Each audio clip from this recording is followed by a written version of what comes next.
Hi, my name is Sherilyn Dorsey, and I am creator and founder of You're More Than Their Mother, and I teach entrepreneurial women, moms, to reclaim, realign, and rebalance their lives and go after their dreams. So, hey there. I'm really excited today to talk to you about a topic that's near and dear to my heart because it's really a part of who it is that I am.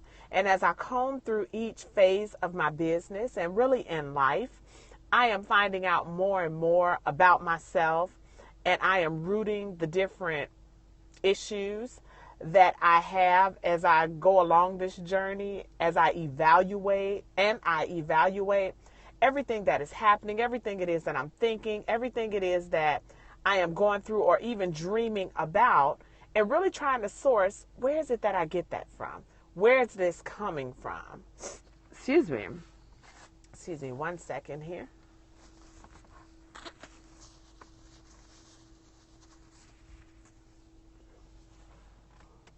Okay, so as I was sitting and thinking and going through this, going through some of my processes, like I said, as I continue to build my business, it really came across me as I meet these fantastic other female entrepreneurs.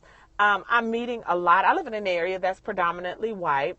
And so when I do little networking things like that, very often it is predominantly white when I go there, sprinkled with a few blacks and different ethnicities, but it is not majority blacks. I'll just put it like that.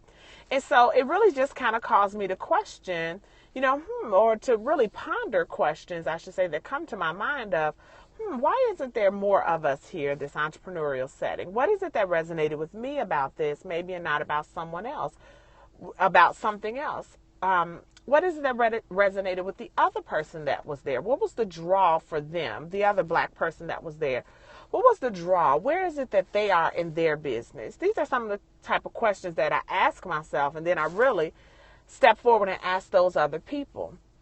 And one thing that I figured out that was going on with me, and one common theme that I realized that was going on in other people, although they didn't use these exact same words, these are the conclusions that I came to, is that we very often, not all the time, but we as black women very often are overcoming a mental deficit that is greater than, I'll just say, other nationalities. I can't just say whites or just say Asians or just say Jews or anything like that, but other ethnicities. I'm just going to make it general.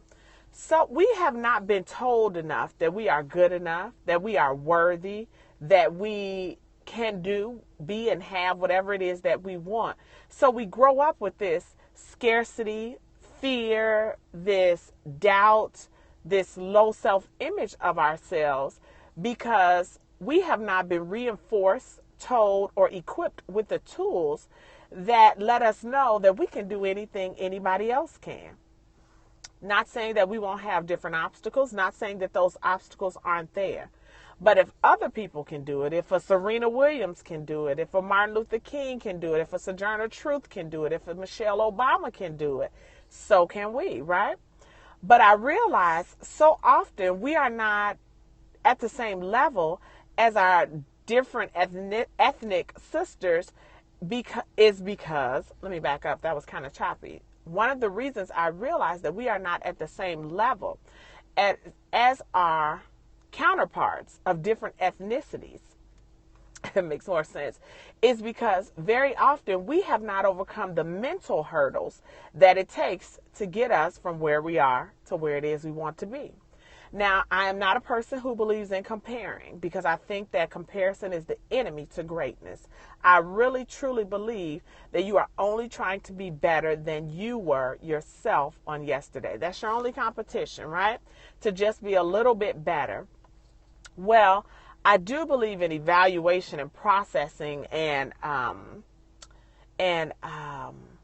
looking at other businesses even as a gauge, saying, okay, well, this is possible for me. Okay, well, that's possible for me, etc.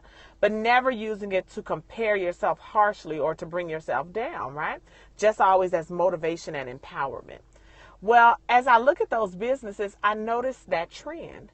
And I saw that because and after talking with so many different women who were of the same ethnic group that I was, I realized that although it came out in different forms and they articulated it differently, it really all boiled down to the same thing. We are trying to get over mental hurdles and reprogram ourselves to let ourselves know, really to remind ourselves, because the truth of who we are knows that we're greater than we've ever given ourselves credit for. But we are in right now a predicament where we are trying to reprogram ourselves to remember that in order to give us the courage to take that next step forward, in order to give us that boldness to ask for what it is we believe that we are deserving of and are worth. So if you are watching this on the replay, tell me if you agree with that. Tell me if you've come across that same thought even in your mind, or even if you've surveyed unofficially, if you will, surveyed or researched other Black women and thought about that and what impact that's making on you, or that's having on you. And if you believe that it's even a factor in where it is that you are now. And most importantly, what it is that we are doing to get through that and push ourselves to the next level. Again, if you follow me, you already know what a believer I am in affirmations. I absolutely know that these things work and that they shift, reprogram, and reroute your brain to teach you a new way of being. Meditation, I absolutely believe in. I believe that that is the time that you commune with your spirit and your highest self. It will tell you what it is that you want, and it will also guide you on how to get there. The other thing I believe in 100% is gratitude. I believe every day that you are to be reminded and say out loud, and sometimes even write, depending on where you are in your practice, what it is that you are grateful for. It just helps to readjust you physiologically. It gives you a boost of, what is that chemical that it boosts up? It keeps you happy.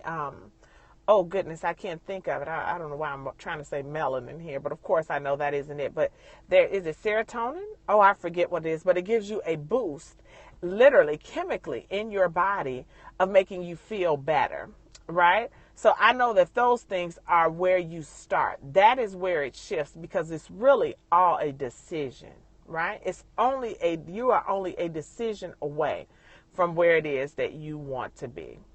So tell me what you think. I'm really eager to hear your comments about this and to hear your thoughts around this, and for you to tell me if you were affected by this, or if you are affected by this and you are finding that you are doing some reprogramming in your own life. Okay?